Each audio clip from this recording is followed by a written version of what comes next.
everyone. Hey.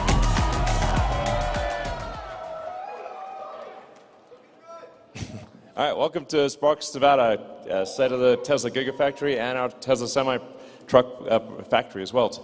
So, yeah, I can't believe it's been 5 years. We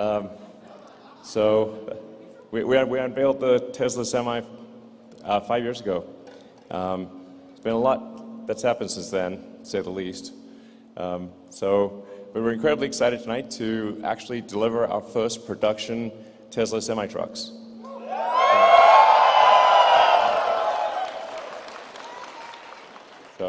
And it's right next door to the Giga, Nevada, our Gigafactory here, which produces the most number of battery cells in North America.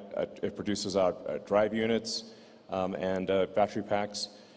And yeah, so I'd just like to just start off by giving a big hand to the Tesla Gigafactory team and the Tesla semi-truck team. It's like...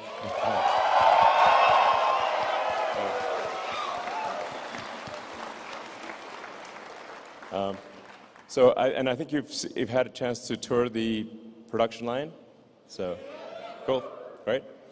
Yeah, we're looking forward to actually delivering our first production trucks to PepsiCo. So this is going to be fantastic. Yeah, and also a huge thank you to all of our other customers. I mean, a lot's happened in the last 5 years, and our customers have been super loyal and supportive and stuck with us and been a huge part of our development, and we're excited to show everything that we've been doing off to everybody tonight. Great, so let's get started. Yeah, so